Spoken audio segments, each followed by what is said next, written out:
Vamos lá, meus irmãos, vamos lá, começando hoje a nossa 7ª aula de metodologia científica e gestão eclesiástica.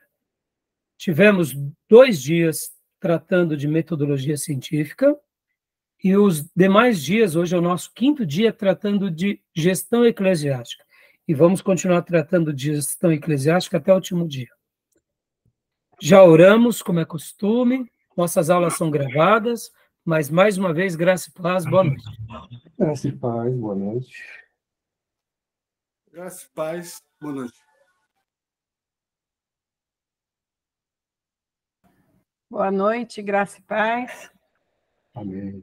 Nossas aulas são gravadas para que possa ser útil para vocês, para aqueles alunos que forem fazer os nossos cursos em EAD, que agora, graças a Deus, em virtude dessas gravações, é bem possível que outros irmãos queiram fazer esses módulos, e também que essas aulas, elas são gravadas para que elas possam ser úteis àqueles irmãos espalhados aí em todos os lugares, que de repente, por curiosidade ou por quererem aprender mais sobre um tema, eles possam acabar aprendendo algumas coisas para poder servir melhor às suas igrejas locais e ao reino de Deus.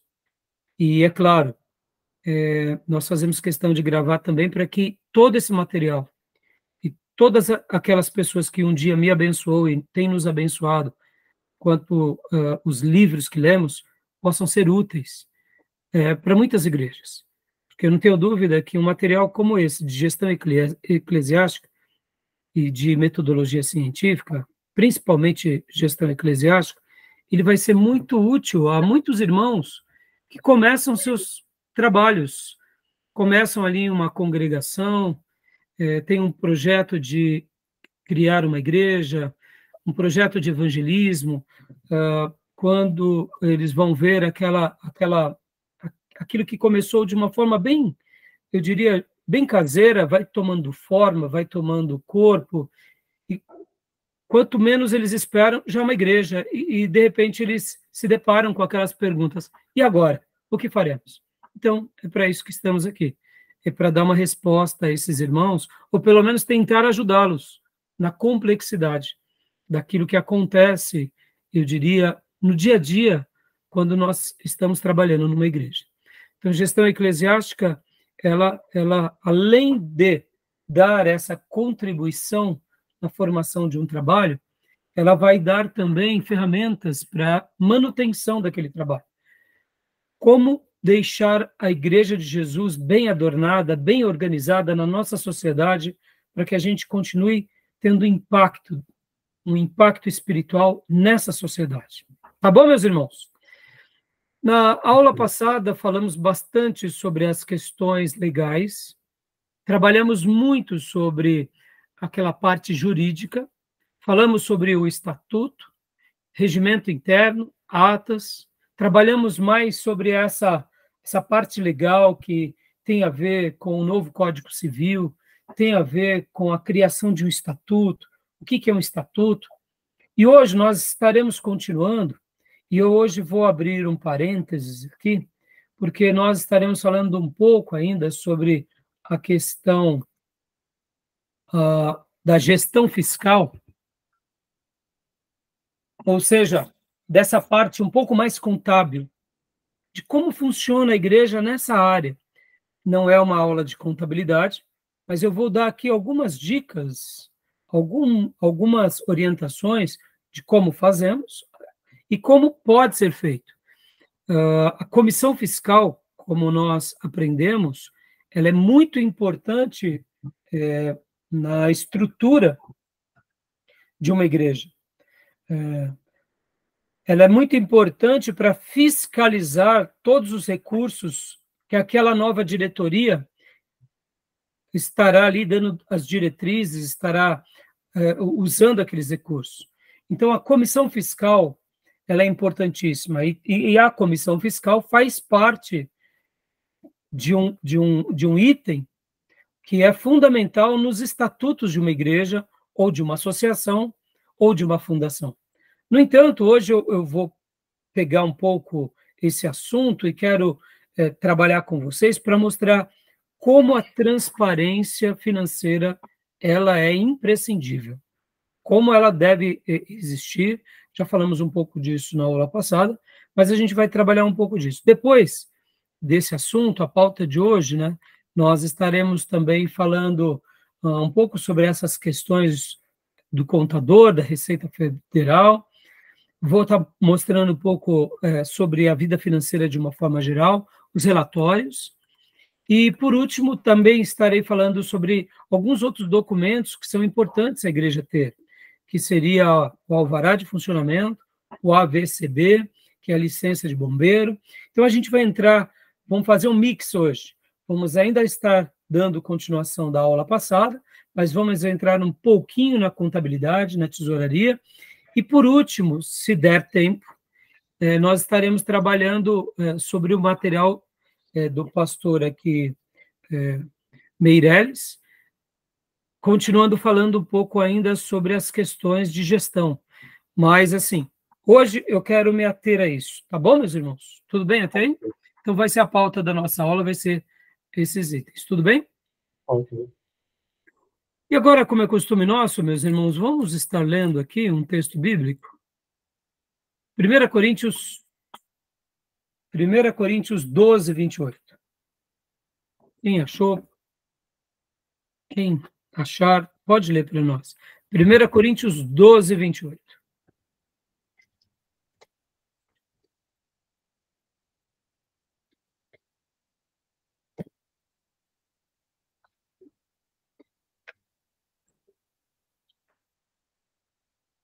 Quem quiser pode ler. E pôs Deus na igreja, primeiramente apóstolos, em segundo lugar, profeta, em terceiro, mestre, depois milagres, depois dons de curar, socorros, governos, variedade de línguas. Porventura são todos apóstolos, são todos profetas, são todos mestres? Joia. Que versão que você leu, Júnior? Eu nem sei, eu peguei aqui na internet uma versão.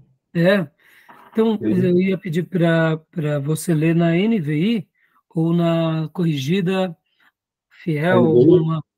A NVI está aqui, ó. Isso, então leia para nós, na NVI. A NVI está assim, na igreja, Deus estabeleceu primeiramente apóstolo, em segundo lugar, profeta, em terceiro lugar, mestre, depois os que realizam milagres, os que têm dom de curar, os que têm dom de prestar ajuda, os que têm dom de administração e os que falam diversas línguas poliglôticas. Joia. Aqui está mostrando, irmãos, uma estrutura, praticamente quase que um organograma, como de uma empresa. Sabe quando nós olhamos ali uma empresa, nós vemos o dono da empresa, depois nós vemos, ou no caso, os acionistas, aí nós temos o CEO daquela empresa, o CFO da empresa, aí vamos vendo todos os departamentos, aí temos as gerências, a área de produção, a área de marketing, e depois, né, os funcionários. Aquela empresa tem tantos mil funcionários, tem uma sede em tal lugar, tem as filiais em outro lugar. É praticamente isso. Podem ver que aqui Paulo, quando ele fala, ele literalmente começa assim na igreja. Deus estabeleceu primeiramente apóstolos. Em segundo lugar, depois dos apóstolos, profetas. Em terceiro lugar, mestres. Dando essa ideia de estrutura, cada um no seu devido lugar. É claro que a pirâmide na igreja ela é de ponta cabeça. Podem ver que nós somos o líder serviçal, como sabiamente defendeu o autor do livro, como que era o nome do livro? Ele fala muito sobre o líder serviçal. Deixa eu achar aqui. Eu vou lembrar o nome. Por aqui. Está dando um branco. Está na ponta da língua, mas não está vindo. Olha, netinho. o líder servidor, né? O monge executivo. Esse é o título do livro. O autor, ele fala que ele usa muito um artigo, aliás, um princípio, que na igreja a pirâmide não é igual no mundo. No mundo temos o rei, nós temos o presidente, nós temos o governador, nós temos o juiz, depois você tem todo o colegiado de baixo. Na igreja, a pirâmide é invertida, porque Jesus disse que aquele que quer servir, aquele que quer liderar, sirva a todos. Podem ver que Jesus, ele é o nosso Deus, ele é o nosso rei, ele é o nosso maior modelo, mas ele pega uma toalha, um balde, e lava os pés. Então, Jesus diz que aquele que quiser ser o primeiro, seja o último. Jesus dá o exemplo, ele morre pelos seus filhos. Então, no cristianismo, o verdadeiro líder, o apostolado, é o último da pirâmide. É o que segura toda a estrutura. Pode ver que nós fomos fundamentados nas doutrinas dos apóstolos. E praticamente quase todos eles, com exceção de João, morreu de velhice. A grande maioria morreu pelo martírio. Então, percebam, na igreja a liderança é diferente. No mundo, não. No exército é o general. Na empresa são os acionistas, são os CEOs. E tem que ser assim. Podem ver que Jesus deixa isso claro. Que no mundo eles são assim, mas no reino de Deus não. Por que eu estou falando tudo isso, irmãos? Inclusive, hoje, enquanto eu preparava a aula de vocês, o nosso querido professor Meireles, ele passa uma apostila lá no seminário, que ele deixa já na biblioteca, que é uma coletânea, lá no STBnet, me refiro, né, não no nosso, é uma coletânea de capítulos que tratam sobre gestão eclesiástica e que o professor Meireles, Marcelo Meireles, dá aos alunos. E hoje, enquanto eu preparava aqui a lição de casa para vocês, eu achei bem interessante, porque foi curioso que ele colocou aqui assim, ó, um conceito dinâmico de organização eclesiástica. É um material, a organização eclesiástica. E aí, esse material vai fazer a citação aqui de um livro bem interessante. Olha só. Como diz Amizai Etizione, da Universidade de Colômbia, nos Estados Unidos. A nossa sociedade é uma sociedade de organizações. E esse tal de Etizione afirma: somos educados por organizações. E quase todos nós passamos a vida trabalhando para organizações. E, ao morrermos, são as organizações que se incumbem do nosso enterro. Ou seja, o mundo em que vivemos é um mundo organizado, repleto de organizações. Ora que trabalhamos para ela, ora que nós nos tornamos empreendedores de uma. Então, a igreja, no momento em que ela é desorganizada, ela acaba não falando a mesma linguagem pela qual vivemos. E, querendo ou não, a organização acaba sendo bênção para nós e acaba sendo bênção para muitos outros também. Por essa razão que é interessante que a gente aprenda, sim, a conviver com as organizações, porque assim como a ciência ela nos agrega, a tecnologia nos agrega, a medicina nos agrega, a educação nos agrega, a organização estruturada, ela também nos agrega. E no momento em que a gente pode realmente ter uma igreja também organizada, isso facilita nos nossos processos, como eu mencionei na semana passada. Sabendo que a igreja ela é espiritual, mas ela também é física, quando ela tem essa combinação entre a sua espiritualidade e a sua dinâmica física, e ela é bem organizada, ela causa mais impacto. E esse impacto se torna positivo, porque é bem simples de aceitarmos essa premissa, porque pensem assim, irmãos, estamos tendo tantos recursos na nossa igreja e, de repente, nós não prestamos conta. Vão existir pessoas que vão questionar o nosso caráter.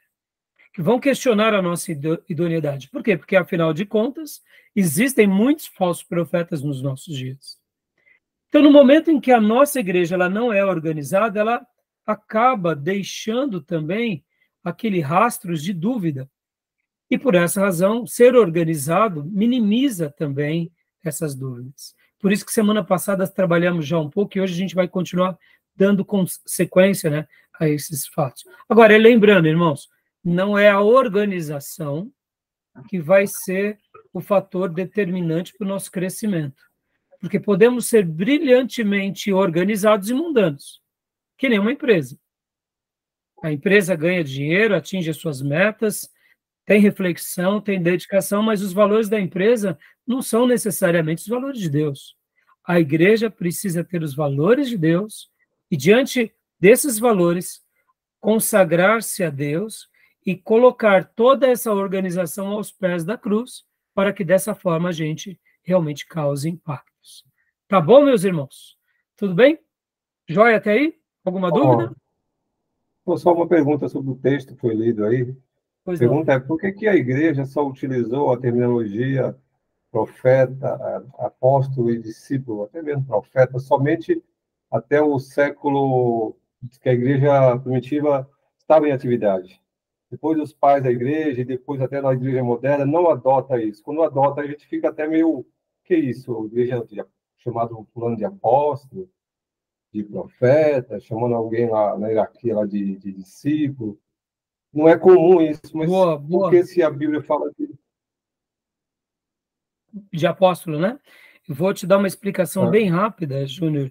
Em eclesiologia a gente trabalha melhor esse tema, mas é uma pergunta que tem a ver com a aula, com essas aulas de gestão. Tratamos semana passada sobre a questão dos sistemas de governo, então, te dando uma resposta bem rápida. Durante a igreja primitiva, logo depois da morte dos apóstolos, aqueles líderes que assumem a liderança logo depois dos apóstolos, que seria a segunda geração de discípulos, na sua grande maioria, eles não eram chamados também de apóstolos. Eles eram chamados de pastores, de bispos, e assim sucessivamente aconteceu. Alguns historiadores, inclusive, vão falar que na igreja primitiva, a questão dos dons e do poder e dos milagres era muito comum na vida apostólica. Aqueles que vão ser o elo entre os apóstolos e essa nova igreja também desfrutaram de milagres, mas aos poucos, as novas gerações, essa questão dos milagres, elas foram até diminuindo. Por isso que nasce a doutrina de que cessou os milagres. No entanto, essa igreja recém-organizada, ela convivia muito bem com isso. Eles não tinham crise, por exemplo, no ano 200, porque, de repente, uma pessoa ficava doente e morria. Eles não se sentiam menos dignos ou pecadores por isso. Eles entendiam o seguinte, que Jesus precisava fazer milagres, ele separa 12 pessoas, que são ali os líderes representantes dessa igreja. A gente sabe que é um pouco mais do que isso, Paulo é o 13º, inclusive. Mas o que acontece é que depois dessa leva, o que se tornou consenso é que Deus continuou conduzindo a sua igreja pela palavra. E o que eles precisavam nas próximas gerações era da palavra. Se houvesse milagres, ótimo. Se não tivesse milagres, ótimo também. Por quê? Porque eles não abandonavam o que? A palavra. Podem ver que nesse período aí de quase 300 anos, a gente vai ter aquilo que nós chamamos da Era dos Mártires. Então, olha que interessante. Esses primeiros 200 anos, em especial os 200 anos, eles estavam prontos para morrer por Cristo. Então, o nível de cristianismo deles eram muito elevados e eles seguiam a Cristo e eles não tinham a vaidade nem da operosidade dos dons e nem dos títulos. A única coisa que eles se saciavam é: somos de Cristo, estamos prontos para morrer por Cristo. E o que acontece?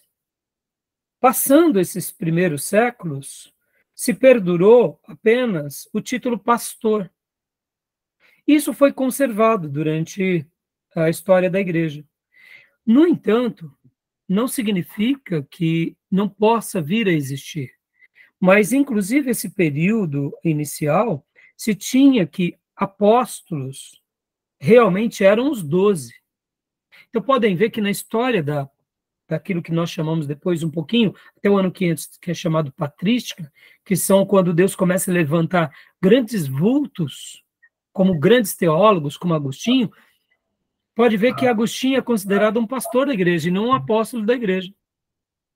Era uma das mentes mais brilhantes dos seus dias, mas ele não se envaidecia de querer ser tido como um apóstolo. O fato dele ser considerado um pastor e um pastor que ajudava outros pastores, ele estava muito feliz. A cristandade, por parte do catolicismo, que vai chamar ele de Santo Agostinho, assim como vai chamar Crisóstomo de santo, assim como outros líderes da patrística de santo. Mas eles, durante esse período, até do ano 500, 600, e aí vai, eles não tinham essa vanglória. Então, é como que se Deus permitisse com que o dom apostólico, de fato, ficasse para os 12, e os líderes que fossem levantando, eles eram chamados de pastores. Então, ao longo dos séculos, é natural que, por causa da Igreja Católica Romana, vão surgindo outros nomes, inclusive o título de Papa. Mas, via de regra, não.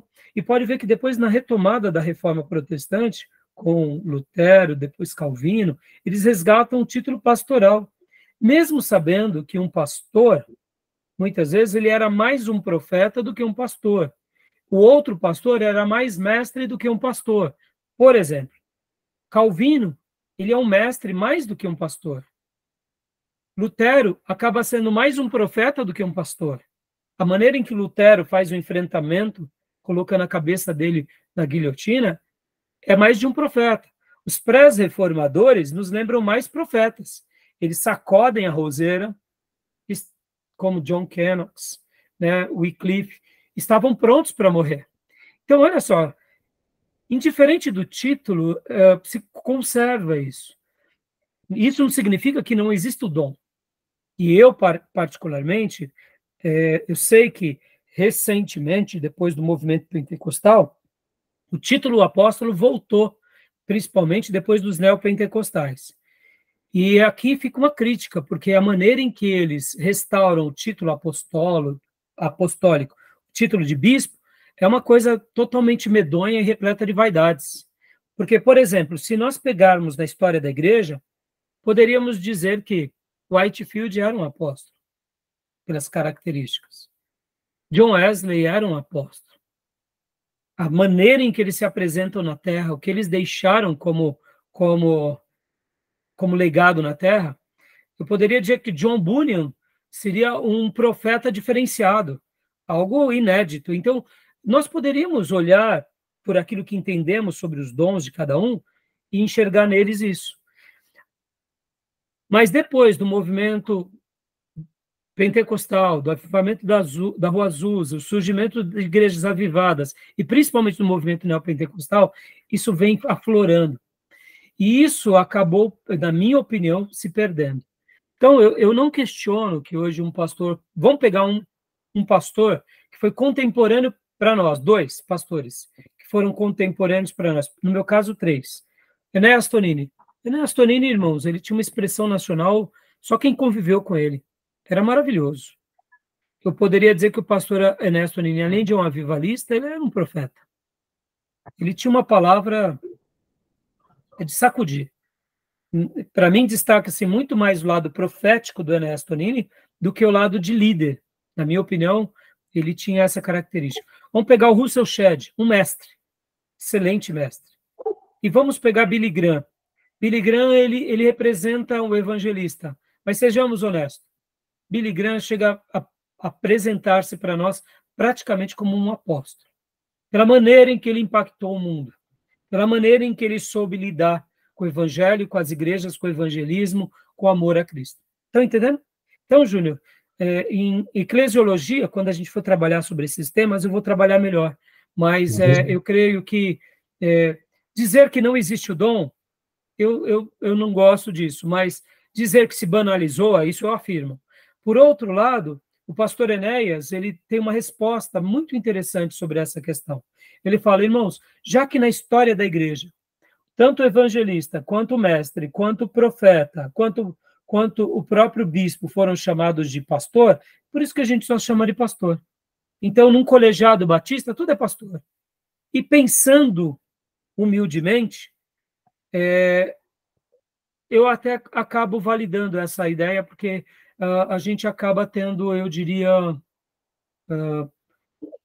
não dando espaço para a vanglória, sabe, Júnior? Entendeu? Por exemplo, John Wesley tinha tudo para ser um apóstolo, e ele foi considerado um pastor.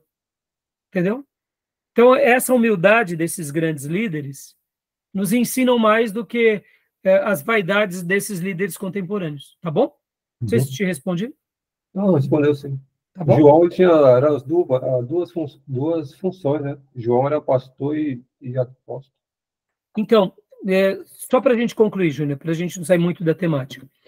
O apóstolo, ele consegue aqui, olha para minha mão, irmãos. Em eclesiologia eu dou essa dinâmica. Quem é o apóstolo? O apóstolo, ele é um excelente profeta.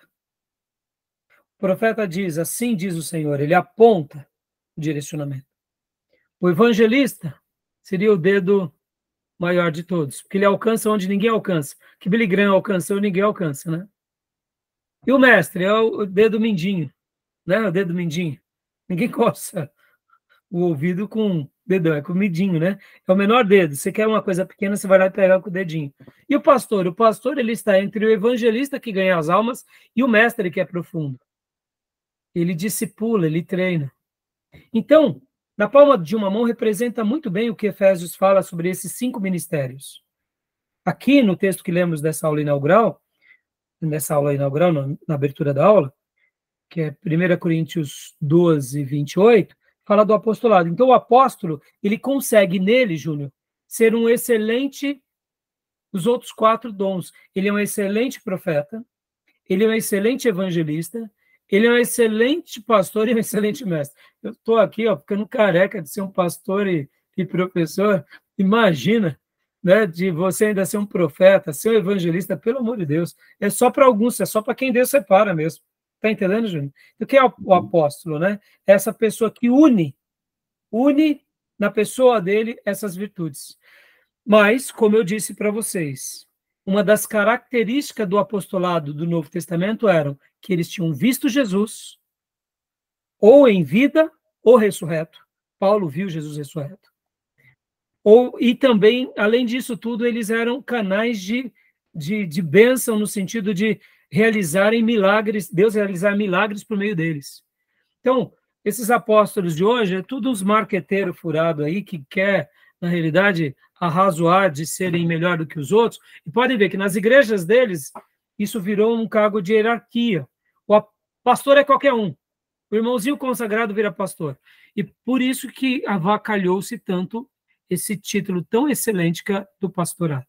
E aqui estamos nós para resgatar esse valor do pastorado. Eu acredito nisso, tá bom? Eclesiologia, eu trabalho melhor isso. Graça e paz, pastor Johnny. Graça e paz, Gil. Graça e paz, boa noite. Graça e paz, pastor, irmãos. Irmã Cleusa. Respondeu, Júnior? Joia. Meus irmãos, os que chegaram depois, nós vamos continuar falando sobre a temática da semana passada, mas vamos estar abordando principalmente gestão eclesiástica, tá bom? Então, vamos lá, meus irmãos. Quem chegou um pouquinho depois pega o reprise dessa aula, que falei umas coisas bem interessantes. Então, vamos compartilhar aqui o material.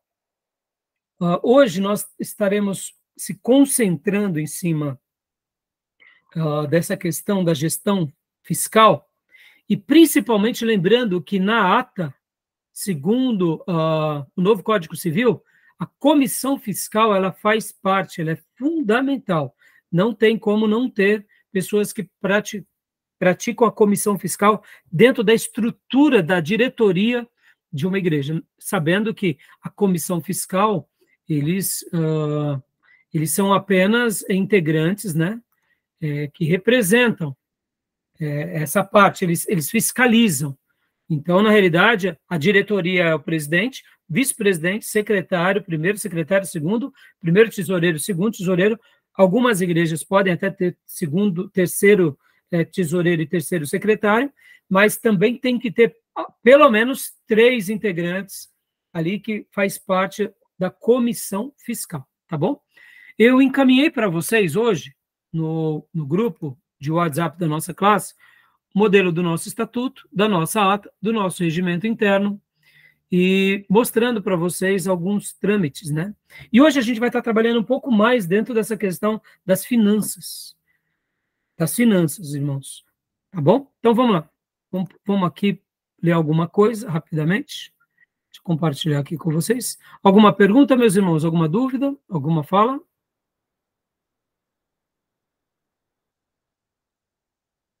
Mas eu te cumprimentei, né, filho, ou não?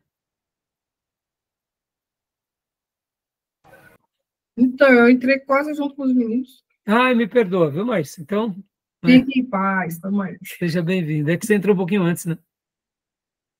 Joia. Então, vamos lá. Leia para nós, Júnior, por gentileza, gestão fiscal, aspectos da gestão fiscal. Então, hoje a gente vai estar trabalhando, irmãos, ainda dentro da matéria passada, só que agora a gente vai olhar para onde? Para a área contábil. Vamos olhar para onde? Para a tesouraria da igreja. Vamos lá. Deixa eu fazer uma pergunta rápida aqui. Rápida. Tesouraria é importante ou não? Com certeza. Ela é Sim. vital ou não? Sim, Sim, claro.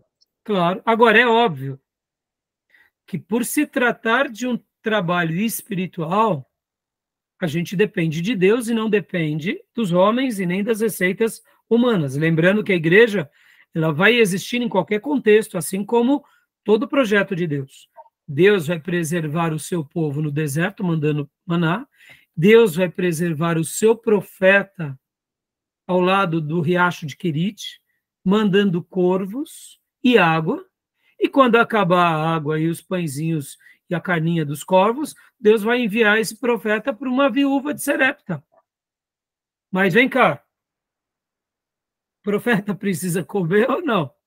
Precisa. Aqui está um profeta que precisa comer, tá, gente? Comer bem, hein?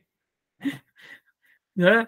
Então, o que eu quero dizer é vital, irmãos. Pode ver que Jesus não pôs as finanças como a prioridade do seu ministério e nenhum servo de Deus, mas podem ver que elas são partes de todo o processo. E tudo que Deus levanta, ele manda os recursos, seja o projeto que for. E ele faz os milagres. Então, como lemos a frase no início do nosso irmão, Amitai et Zione, que somos educados por organizações, e quase todos nós passamos a vida trabalhando para organizações, e ao morrermos, são organizações que se incumbem do nosso enterro. Logo, a gente, quanto mais organizado, melhor seremos e mais alvo atingiremos, mais rápido concretizaremos os nossos alvos e deixaremos ali um legado de legitimidade, de transparência e de idoneidade. Então, a questão fiscal ela é importantíssima. Muitas igrejas acabam se sucumbindo por causa que elas não sabem lidar com essa questão. E aqui, não quero fazer juízos nem apontamentos, eu quero tratar isso com compaixão e dizer, olha, nós precisamos ser irmãos, obreiros que ajudem as nossas igrejas e os nossos pastores. Porque senão o diabo entra por essa fresta, ora o diabo, ora a própria carnalidade, ora a inconsequência, ora qualquer outra ignorância, e uma obra muito linda pode naufragar por causa disso. Tá bom? Então vamos lá. Joia, vamos lá. Aqui. Leia para nós, Júnior, por favor. Aspectos da gestão jurídica. Receita Federal. As igrejas são isentas de imposto de renda, mas devem prestar declaração anual em formulário especial. Imunidade. Depende de alguns fatores, remuneração do dirigente eclesiástico através de prebenda, aplicação dos recursos em seus objetivos sociais, estruturação de receita e despesa em livros apropriados por 5 anos, apresentação anual a declaração de rendimentos, contribuição do INSS relativas aos empregados. PTU, Custo Real e Territorial Urbano. As igrejas são isentas. Eu só queria corrigir aí, que o Código Tributário não fala de isenção. Elas são imunes. Imunes, não isentas. Significa dizer, a isenção, existe a lei e você recebe a isenção, não vai pagar. A imunidade não pode criar imposto para a igreja, é diferente, não pode taxar com lei. Então, aí acho que está meio... É imunes, né? Então, essa é a palavra. É imune. Tá bom, obrigado, viu, Desde a Juneirinho? natureza da igreja, seja a natureza religiosa. Não entendi, Júnior. Desculpa, leia de novo. Desde que a natureza da igreja, a finalidade da igreja é de caráter religioso. Joia. Esteja Joia. cadastrado com essa natureza, aí pode, porque o fim tem que ser religioso. Ela está até um prédio, até uma escola, um seminário, tiver tudo ele atrelado à questão religiosa, ela vai ser entendida como uma entidade filantrópica, então ela está imune, não isenta. Imune. Joia. Não, muito bem. Foi ótimo essa sua observação, mas aqui fica um pedido até de consideração, né, ao professor, porque ele é um administrador. Né? Ele é um administrador, ele é um engenheiro, se eu não me engano, químico, que fez mestrado em administração lá na USP, e então ele não é o homem das letrinhas, tá, Júnior? Mas, assim, uma correção, você vê como muda, né? A sua observação foi prudente. Então, vamos lá, meus irmãos. Essa questão da Receita Federal, como que a gente equaciona isso? Só eu mostrar aqui rapidamente para vocês, olha só. Aqui, rapidamente, mostrar para vocês. Aqui está a parte da nossa declaração. Olha só.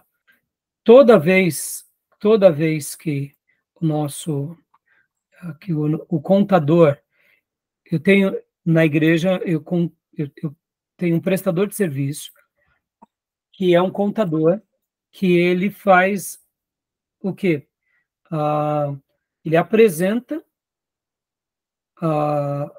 toda a parte legal, financeira, ele todo ano ele faz os lançamentos na Receita, com relação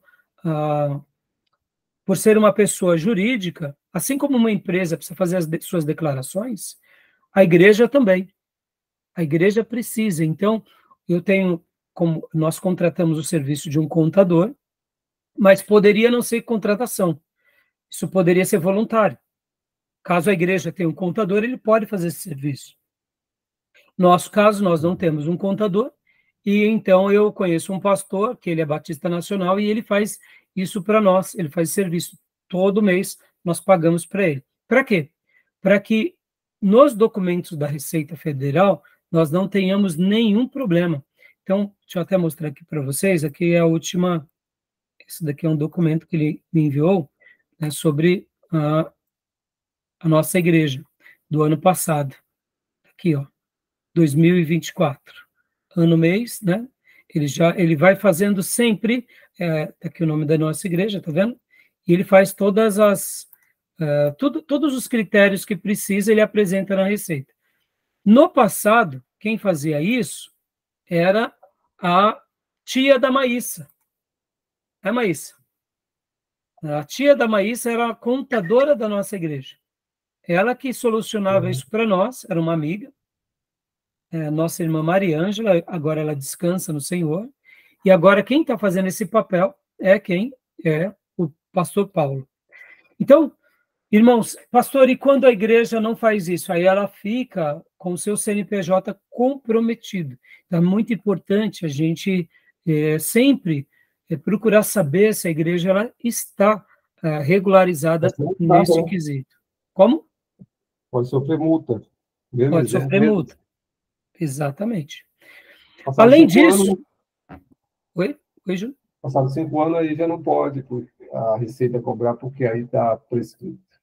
Prescrição, né? Aqui é outro documento, irmãos, que também o contador tira para nós, que seria esses documentos, como o alvará de funcionamento, aqui, ó, atividades, né? Está mostrando aqui, e eu passo para esse contador, e ele tira para nós, né? Pode ver que tiramos aqui, ele renovou em 2023, e tem uma data aqui que vence...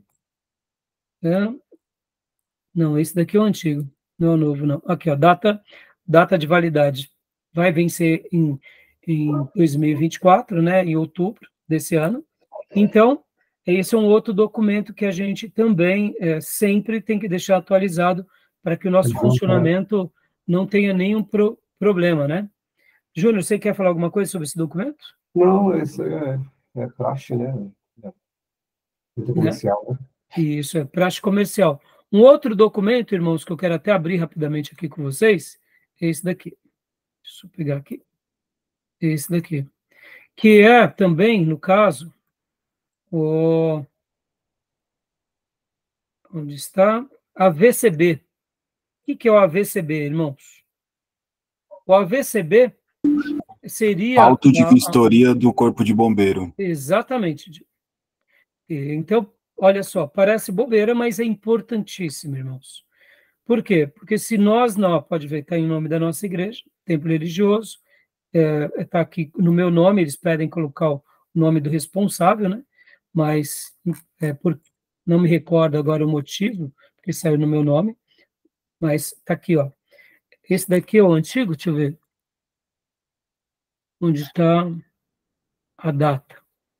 Peguei só. Não, aqui, ó. Ele vence em novembro de 25, tá vendo? Isso. Então, eles vão na igreja e se de repente tiver algum problema, eles me chamam, né, e não autorizam. Então, são coisas que eu sei que... Agora, deixa eu fazer um comentário aqui para vocês. Parece bobeira esses documentos, mas esses documentos são muito importantes. Pastor, e quando a igreja não tem esses documentos? Ela tem que procurar tirar, irmãos. Por quê? Porque se ela não tirar esses documentos, mais cedo ou mais tarde, eles podem... por exemplo, vamos supor que aconteça qualquer incidente. O pastor, aquele colegiado, vai ter problema, entendeu? E então, fica aqui, né, um direcionamento para vocês saberem da necessidade desses documentos. Voltando aqui. Extintores, né? Está em dia. Sim. Gastamos um dinheirão com relação aos extintores, saída de incêndio, etc. e tal. E aí eles vão fazer toda aquela vistoria para a gente ver se está... se o prédio está pronto para funcionamento. Agora, e quando começa... Deixa eu fazer aqui uma abordagem sobre uma igreja que é um ponto de pregação, começaram um trabalho, e de repente esse trabalho começa a crescer, e esse trabalho agora está crescendo, vão e alugam um salão, e de um salão vão para o maior. Por isso que eu falo para vocês que os obreiros eles têm que estar bem antenados com o pastor para facilitar tudo isso. Isso não é uma questão só do pastor, é do colegiado que está trabalhando com o pastor. Porque supondo, irmãos, o senhor que cai uma chuva forte no salão, deu um ponto de vazamento, ali tem um forro que é de gesso, e aquele gesso cai e machuca a cabeça de uma criança. Pronto. E aí não tem um AVCB. Aí vai dar um pano de manga para o pastor, para a diretoria. Por isso que a documentação é um pouco oneroso, é um pouco... trabalha, a gente acaba tendo alguns desgastes, mas ele vai nos resguardar. Agora, como eu disse, se você for muito a ferro e fogo no nosso país, você vai ver que, irmãos, o Júnior principalmente vai poder agora aqui lavar a égua aqui. Se a gente for em muitos lugares, vocês vão ver que a maioria dos lugares do nosso país não tem condições, não digo só de igrejas, viu? Comércios, salões. Boate Kiss. Hã? Boate Kiss, que morreu lá.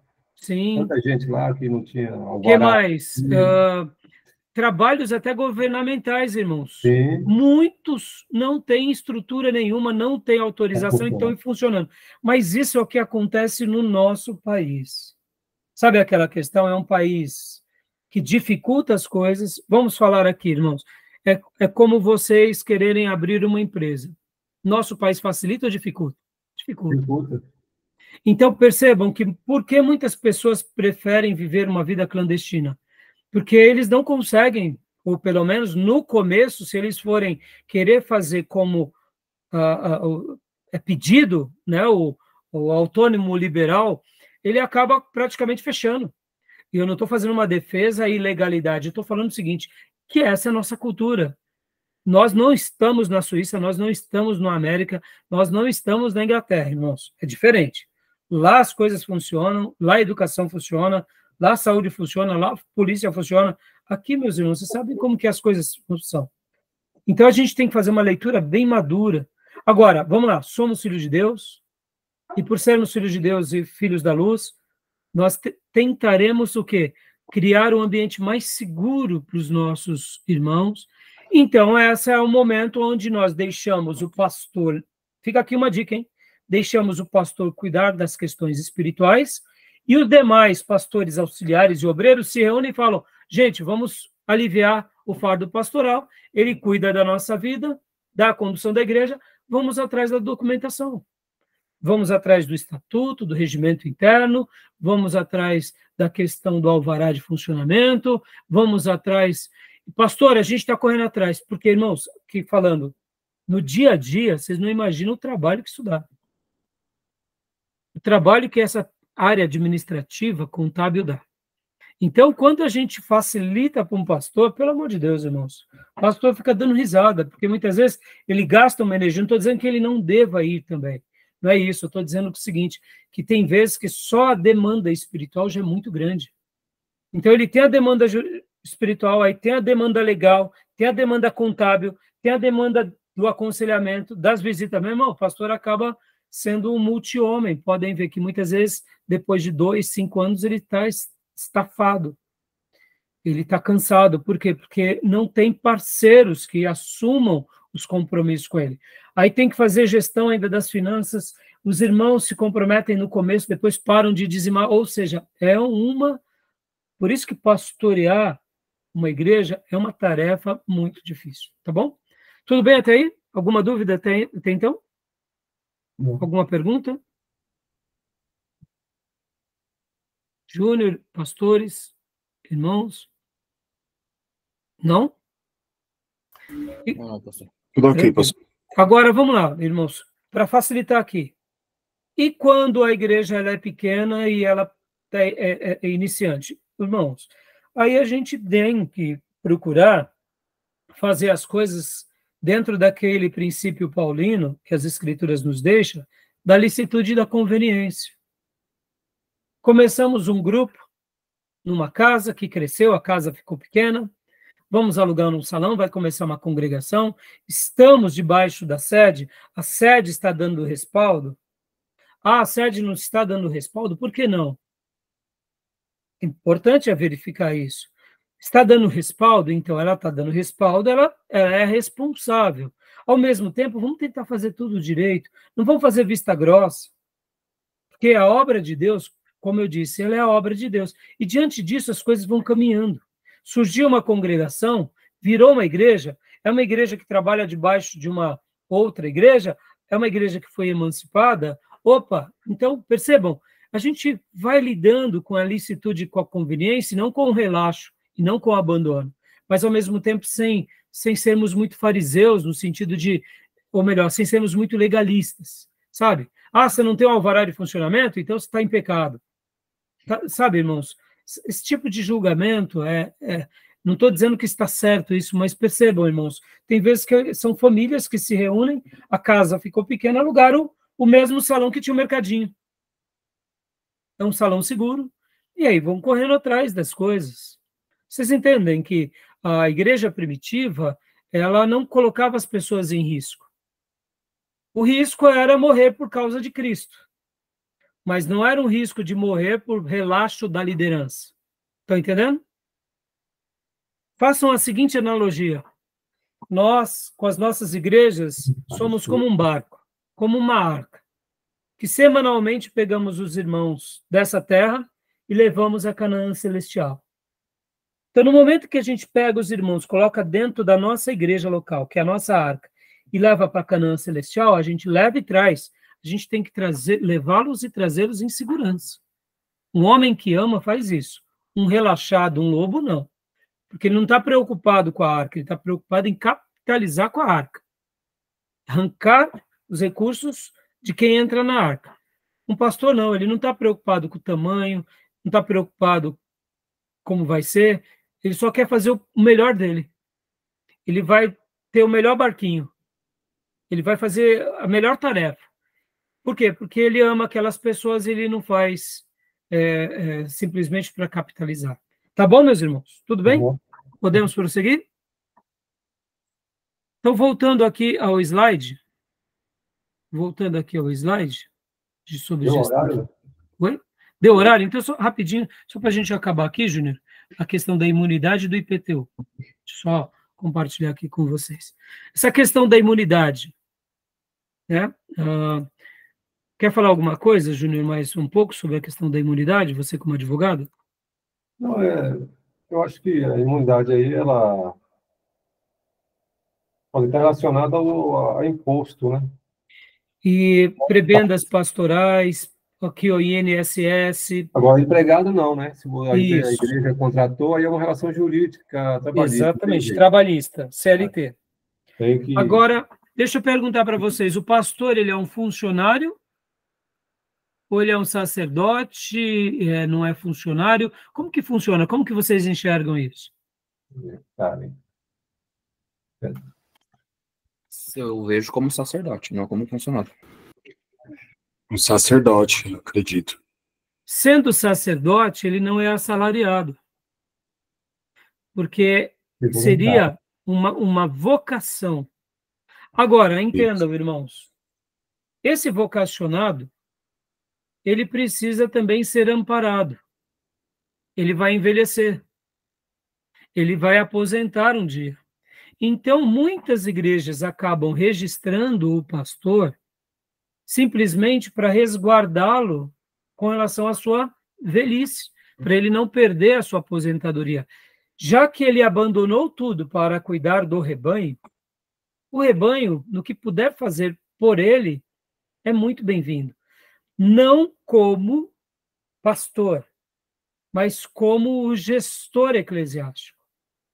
Então, é bem possível que muitas igrejas, elas vão registrar o pastor, ou elas vão, mas elas vão colocar como, por exemplo, inclusive nos estatutos, só para vocês terem uma ideia, geralmente está assim, que o presidente ele não deve receber, assim como toda a diretoria, não devem receber salários pelos cargos, porque se trata de uma associação, ou seja, de uma igreja, assim como uma fundação. Agora, isso não quer dizer que a igreja não possa tomar essa decisão de fazer isso para o pastor para preservá-lo. Então, só para vocês terem uma ideia, né? Depois que eu saí da Bolsa, em 2009, eu não tenho registro até hoje. Mas, assim, a igreja ela me ampara com uma prebenda e eu deixo eles fazer o que eles podem da melhor forma. Por quê? Porque, normalmente, como eu disse para vocês, o que a igreja puder fazer para o pastor é muito bem-vindo. Por outro lado, se a igreja puder registrar, facilita, mas vocês sabem que os encargos, em casos assim, acabam sendo muito elevados, até mesmo para a igreja. E os demais funcionários da igreja? Secretaria, limpeza, aí sim, podem ser voluntários? Podem, mas para evitar qualquer transtorno na saída desse irmão, geralmente é feito o quê? A contratação via CLT. E aí sim, nesses casos, é feito de fato como acontece no mercado de trabalho. E no caso do pastor ser registrado, também seria a mesma coisa. Agora, caracteriza o vínculo, né? Oi? Aí já caracteriza o vínculo. Exatamente. No Porque caso do pastores registrados, caracteriza com vínculo. Eu não acho errado, irmãos. Me entendam, tá? Agora, o que eu acho errado? Seja registrado ou não. A pessoa, muitas vezes, ela forçar a situação, ou ela onerar a igreja demasiadamente. Agora, me entendam, viu, irmãos? Por isso que essa situação tem que ser comentada junto com toda a igreja, com a liderança, com os irmãos. Por outro lado, irmãos, sejamos honestos. Assim como tem pastores que exploram as suas ovelhas, tem ovelhas que exploram o pastor. Então, por isso que a gente tem que ter muita maturidade nessa questão, tá bom? Só para fazer esses comentários, para que vocês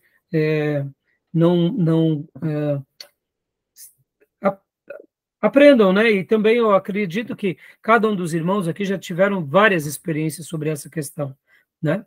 Querem fazer algum comentário, alguma dúvida, alguma pressa? O governo da igreja depende muito, decide bastante também, porque um dos requisitos para o vínculo trabalhista é subordinação, pessoalidade e mediante salário.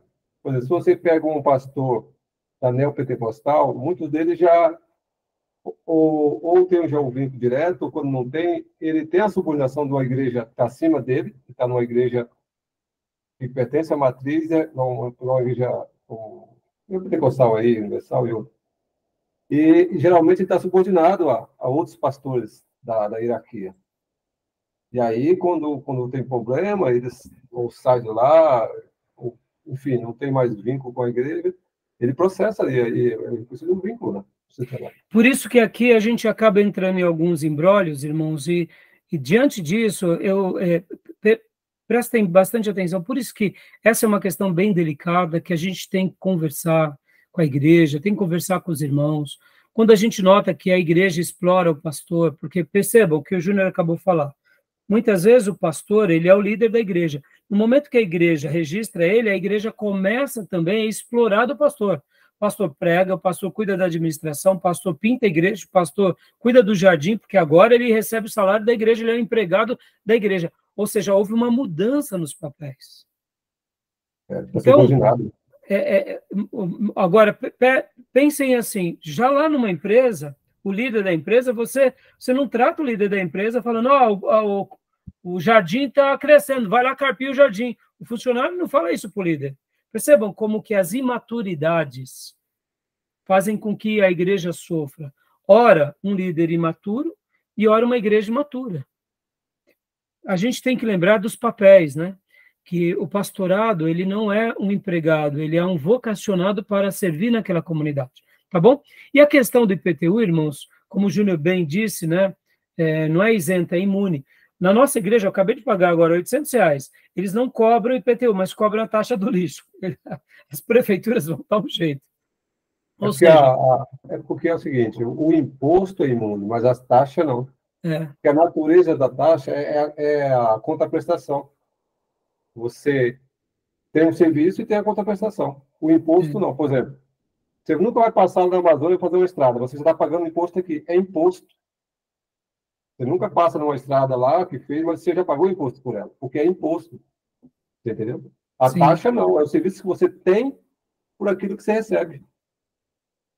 Exatamente. Tá bom até aí, meus irmãos? Alguma dúvida? Querem fazer mais algum comentário? Não? Tranquilo? Pastor Johnny, Gil? Só para esclarecer, a prebenda, ela eventualmente não gera vínculo empregatício, pelo que eu estou entendendo. Seria uma contribuição, e eventualmente, se o pastor desejar, ele pode pagar o INSS dele. Então, aqui fica uma recomendação, pastor Johnny. Eu penso que se o pastor tem feito um bom trabalho, os líderes da igreja e a igreja devem providenciar o INSS por uma questão de gratidão ao pastor. Assim como outros benefícios, seguro de vida, por exemplo, se ele faz um bom trabalho, né? Agora, é óbvio, se o pastor, por um motivo ou outro, porque ele vê que a igreja não tem condições e ele entende essa realidade, ele mesmo faz isso. Mas vocês vão de convir que igrejas sérias, há um embate muito grande sobre essa questão, porque muitas vezes é tudo muito difícil, né? Igrejas sérias, a gente não fica capitalizando sobre os irmãos não são mais tratados ou menos tratados porque dão uma oferta maior. Igrejas sérias é um critério. de zelo por parte do pastorado. Agora, a prebenda, o que seria a prebenda? É o termo técnico para oferta. Mas, ao mesmo tempo, olha só como que é interessante, pastor Johnny. No momento que eu chamo, o pastor ganha uma oferta da igreja, uma oferta. A oferta você dá quando você quer. Então, a prebenda seria praticamente o nome do salário que damos ao sacerdote, para que ele possa organizar a sua vida, para que ele possa pagar as suas contas, para que ele possa cuidar da sua vida e, dessa forma, cuidar do rebanho. Então, é claro que, irmãos, cada igreja vai ter uma realidade. Eu sou muito favorável que os pastores eles tenham vocações claras e específicas, que eles não usem de pequenas igrejas como trampolim para as grandes igrejas, porque, irmãos, a igreja é o corpo de Jesus, é a noiva de Jesus.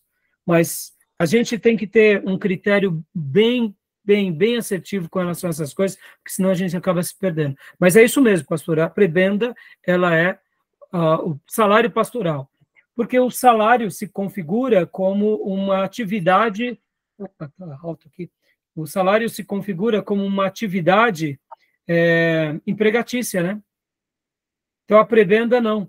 A prebenda acaba não sendo uma atividade empregatícia. Entendeu? Agora, é óbvio, irmãos, é óbvio. Eu posso receber prebenda, ser um lobo e, em um dado momento, processar a igreja. Claro. Né, Júnior? Porque... Depende da relação do pastor com a igreja, depende da relação que está. Se o pastor não tiver uma boa relação com a igreja, chega uma hora que ele vai sair de lá e ele vai levar para a justiça do trabalho. A prebenda vai virar como vai virar um salário. Claro. Índia, as experiências. Desculpa, irmão Júnior, pode falar. Tem jurisprudência só já. Então. Pode falar, Johnny. É que, olhando ainda para o professor, né, da história, a gente... Tem pastores que já processou a igreja. Sim. Ganhou, já perdeu. E ganha sim, ganha, porque é um trabalho, né, irmãos? Sejamos honestos, é um trabalho. Vamos pensar, irmãos, tem situações, vamos falar aqui um pouco, pastor Johnny, a gente já está quase concluindo, mas assim, tem situações em que as pessoas, depois de um período, é uma nova turma que vem para a igreja e, de repente, eles colocam o pastor como um bagaço. E aí muitas pessoas e pastores acabam até se sentindo prejudicados, e aí eles se sentem no direito. Eu não estou entrando no mérito. Eu acho que quando um pastor entra na questão de processar uma igreja, quem vai perder a igreja, quem vai perder o pastor, mas eu acho assim que, infelizmente, como eu já presenciei colegas, em que a diretoria da igreja simplesmente resolve cortar metade do salário pastoral.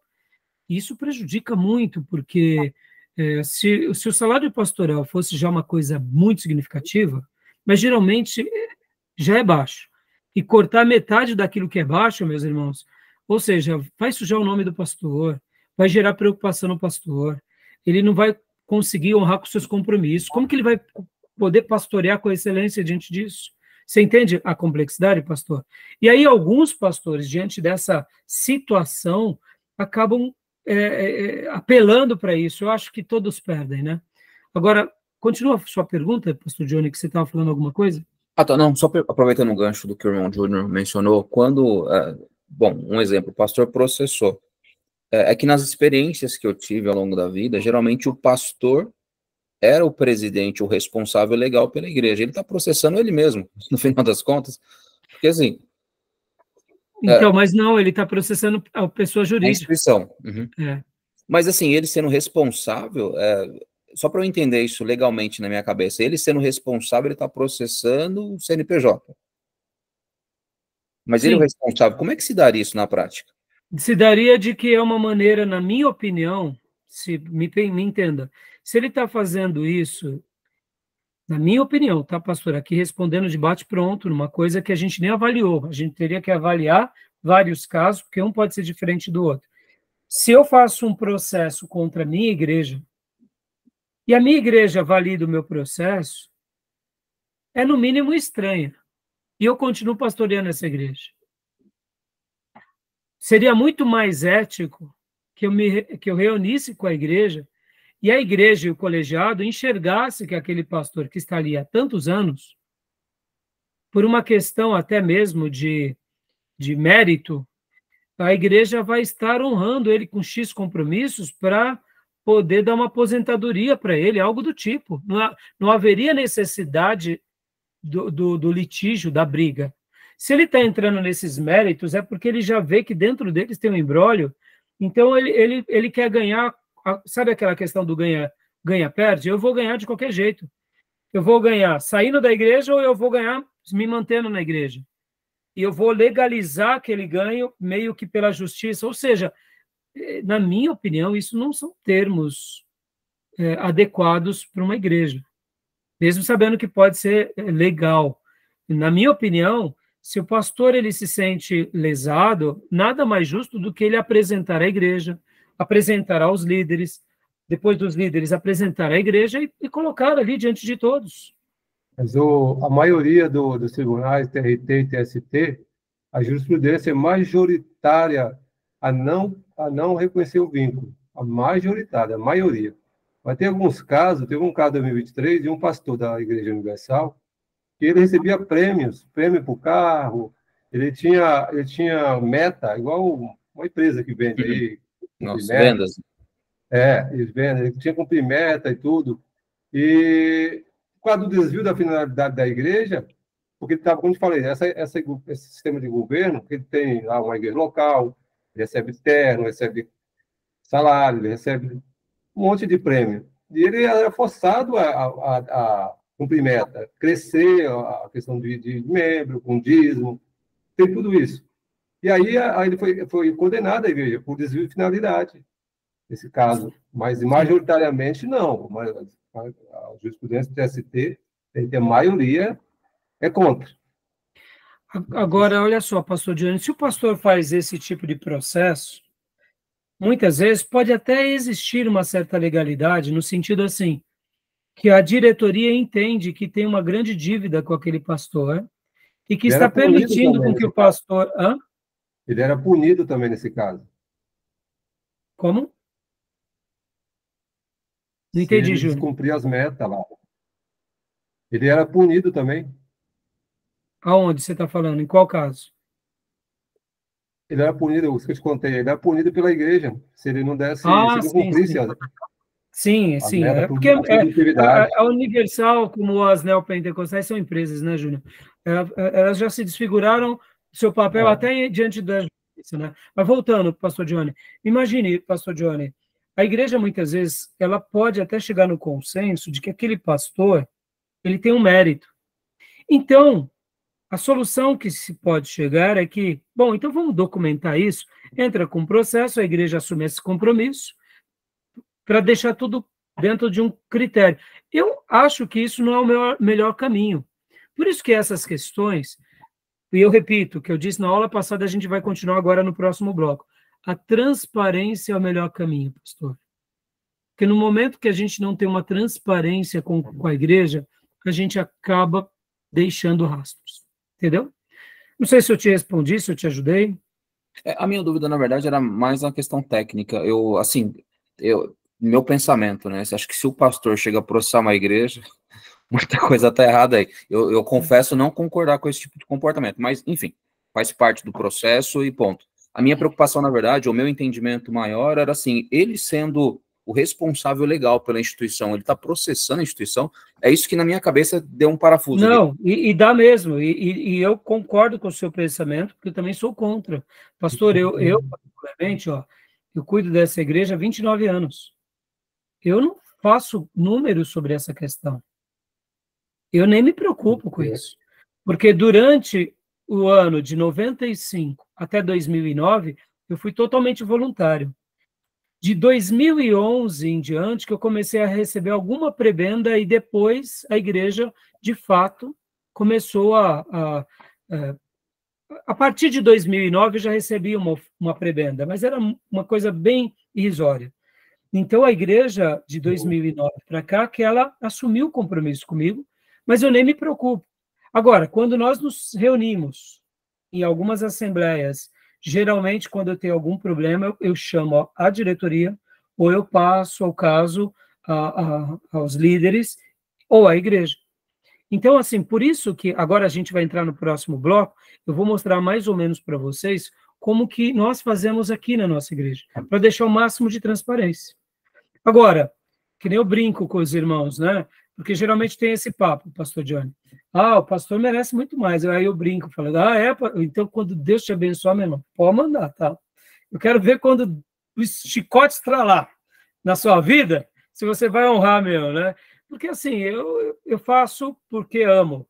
No entanto, eu acho que cada pastor, ele recebe uma vocação específica. Que nem eu brinco, irmãos, se nós fôssemos uma igreja na Inglaterra, é claro que a nossa realidade seria outra.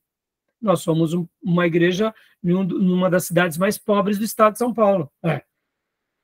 Há uma grande diferença de Ferraz de Vasconcelos para Poá, de Ferraz de Vasconcelos para Suzano, de Ferraz de Vasconcelos para Mogi, para Arujá. Há uma grande diferença. Não preciso entrar no mérito. Então, a gente tem que saber. Isso é muito resolvido, né? E eu pastorei essa igreja porque Deus me pôs aqui, porque é o meu quartel-general. Então, eu não olho a questão monetária, mas, assim, ao mesmo tempo, qual que é a minha realidade com eles? Irmãos, tudo que a gente precisa, Deus vai mandar. Então, vamos ajustando, vamos fazendo. Entendeu, pastor? Mas eu também sou contra uma igreja processar, o pastor processar uma igreja. Sou totalmente contra. Acho que não convém. Não convém, até mesmo somos profetas ou somos funcionários, né? Entendeu? Tá bom? Beleza, meus irmãos? Vamos fechar aqui a nossa chamada. Mais alguma dúvida? Alguma pergunta? Não? As coisas humanas são tristes, né? Mas você vê, Gil, antes de fechar a chamada aqui, Gil, a gente tem que saber lidar com isso, Gil. Tem toda a razão. Saber lidar. Gil, mas tem um ar assim meio... Não, ela é espinhenta, Gil. Por isso que a gente está aqui, entendeu? Porque, Gil, se a gente não souber lidar... Por isso que eu falo, Gil, muitas vezes a gente olha para o pastor e fala, não, o pastor está ganhando muito. Tudo bem, assume o pastorado, vai lá. Aí depois, vem falar se é muito ou se é pouco. Tudo depende da ótica de cada um. Não é pouco, não é muito, cada um tem uma realidade. Cada um tem uma visão. O que é muito para um operário de uma fábrica? O que é muito para um advogado? O que é muito para um empreendedor? O que é muito para um CEO? Entendeu? Então, assim, eu acho que existem realidades, a igreja tem que saber lidar com essas questões, com maturidade. Agora, é claro, o pastor ele fica querendo pousar de Marajá de Jesus. Então, procura uma igreja de Marajá, né? Entendeu? Isso tem que ser bem resolvido, né? Então, assim, por isso que a gente tem que trabalhar nessas questões espinhosas, mas vocês vão de convir comigo. Muita gente fala demais, mas na hora de chegar junto, de pagar o preço do sacrifício, na doação, na fidelidade dos dízimos, pisa na bola. Então, quando os irmãos são maduros, tudo muda.